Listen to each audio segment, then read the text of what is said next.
So the end is near for 2015, and I wanted to shout out a series of videos that I really enjoyed this year from other people in the YouTube community. So be sure to check all of them out, as hopefully people will like them as much as I have. And I even threw together a playlist of all of them in the description, so I did all the fucking work for you. All you have to do is click and play. These aren't in any particular order, and of course I couldn't just narrow it down to a top 10, so let's do like 12 or so and call it a day. Let's start off with my favorite video of the year, which of course I said I wasn't going to do in any particular order, but fuck you, this is my goddamn channel. The video is The Dress Matters by Frito. We all know the story, and the colors were black and blue, by the way, bitches, but his perspective on this social media is the dress black and blue, or is it white and gold, was incredible. He describes how flawed the human mind is with our perceptions of things like colors and our senses. Then, of course, being the atheist bastard I know and love, turns it into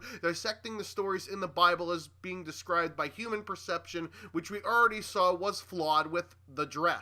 This is such a fascinating topic to me, and I've been watching a show on Nat Geo called Brain Games, which has experiments in it that are kind of in this similar vein that will blow your mind. If you got Netflix, binge watch this show motherfucking immediately. My buddy Stingrays also loves that particular show, and one of his videos really piqued my interest this year: should the Black Ops 3 beta have been free? Doing anything at all is a barrier to entry, and I know since I've had this argument before, but I'll state it again.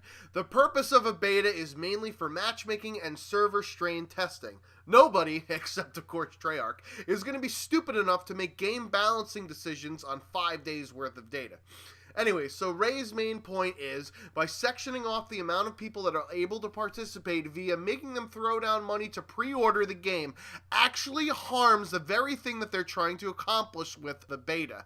Was it an Activision ploy to just get more numbers for investors to show off, hey, Call of Duty isn't dead after all? Is it because it's easier for people to throw down the full amount of $60 once they've already put in the $5 investment? That's another piece of psychology that people do with pre-orders. He goes into all of that in the particular video, so it's definitely a good listen. In that same vein about industry bullshit, my boy Gaming Ethos spits that fire in his Destiny 2.0 Death of an Industry video.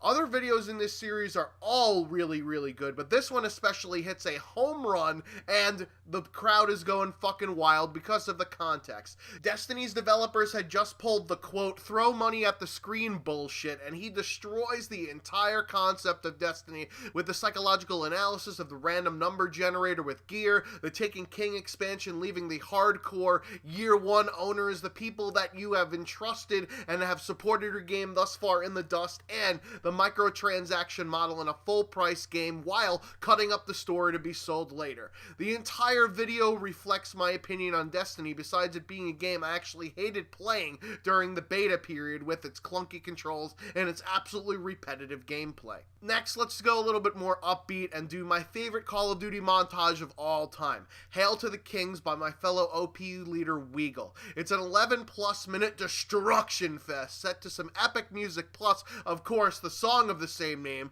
which is actually a cover, and I'd argue even better than the original, only because I fucking hate Sinister Gates' guitar tone. It features 4 players, Weagle himself, Crackers, and Nico and Default of the Default class. Every single feed is absolutely recalculous, and the music syncing along with things like live reactions by other people as the clips are actually happening in real time is amazing. Speaking of montages, my favorite Battlefield normal quote-unquote montage is definitely Veni Vidi Vici by Exerator, which was actually uploaded to the OP channel because of how epic it was. However, I actually enjoyed a different type of montage better than that, and it's called Death Number 7. It's a montage that's very similar in vein to my Unsolved Mysteries series, where it showcases some of the crazy deaths he's experienced on the battlefield. All of them are great, however, this is the only one that he released this year, as evidenced by the number 7 after the name of the montage. Definitely worth a watch, especially if you're a fan of my Unsolved Mysteries series. Now, into more commentary type videos, Eddie the Chump's Choices, where he talks about making decisions based on the circumstances in one's life, is definitely a must listen. Jokes are tier 1, and the line, quote, I'm just another special snowflake in the blizzard of human existence, paints an amazing image in my head whenever I hear that out loud. It's tough to reconcile the reasoning behind why people make decisions that they think are correct, even though it's clear that sometimes they're against their own reasoning or against their own interests. Putting the shoe on the other foot is a difficult task, and it's something we should all strive to achieve, as he so eloquently states. Another really insightful commentary topic for my OP buddy Beta Eta Delta: we don't matter, but that doesn't matter. It was a response video to another good friend of mine, Pico, discussing motivation for making content. So the point that Beta brings up here is that even though it appears that not many people from the outside are being attracted, because it's very hard to break through that ceiling with all these other bigger YouTubers doing things, there is still a community, a tight-knit core audience that is the motivation for continuing to what you're doing. They will enjoy whatever it is you do, and this is something that I have to keep in mind, is there's times when the numbers definitely do get to me, and I have to struggle sometimes for the motivation for continuing to make videos when, you know, the numbers aren't where I would like them to be. However, the passion to make content propels me to upload as often as possible, because numbers aren't everything, as Beta points out. The community matters. My recent epiphany by Bold Chaos has a different take on the same issue. There are times when you need to find your mojo and get into that zone. If you're churning things out like an assembly line, the quality is going to diminish. Sometimes it's okay to not post a video if you don't have any inspiration for it that day. As somebody that does this for a hobby, it's not the end of the world when you don't get to post today, even though I personally have so many ideas, it just makes me want to do more videos. Sometimes it's better to just walk away and regroup and come back another day. Or like what Bold Chaos does in this video, if all else fails, make some jokes about masturbation. As a commentary that's not really YouTube inspirationally related, Skag3's Offensive Halloween Costumes video is a scathing yet hysterical look at the regressive left trying to censor costumes. The editing is top-notch, with the scrolling through the flowchart with the funny music on the side, and turning into a character walking around with a clipboard at a party, and it's extremely well put together. Instead of attacking each individual premise, which is more ridiculous than the next, he dismantles the assumptions from the top, rendering the map of decisions utterly silly at that fucking point, in a way that only Skag's logical sound reasoning would do. Speaking of silly, the next video is Scythe from my brother from a Scottish mother, Coots and Tracian. The video is just a tad bit long, but it's got everything you'd expect and more from a Coots video.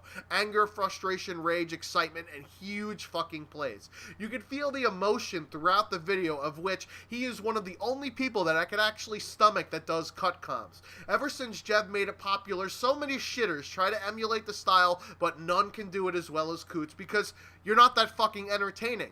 You don't react to the things that are going on in the game. Why bother doing a cut commentary if you're just going to talk the whole time about a subject that's completely irrelevant to the actual fucking game? Make a regular goddamn commentary in that case. I can't stand people that do cut comms like that.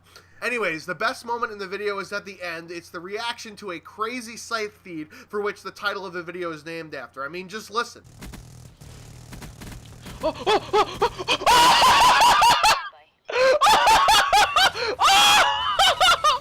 Another rage-erific video I enjoyed, and believe me, I like watching rage videos, and I like doing my own rage videos, and I know you guys like them too, was my crew homie Make It Bleed's Torturing Myself Again video from Call of Duty Ghosts. This video makes me never, ever want to play that game ever again. The video is a bit long-winded, but it allows you to be immersed in the absolute misery that he's going through while trying to play the game.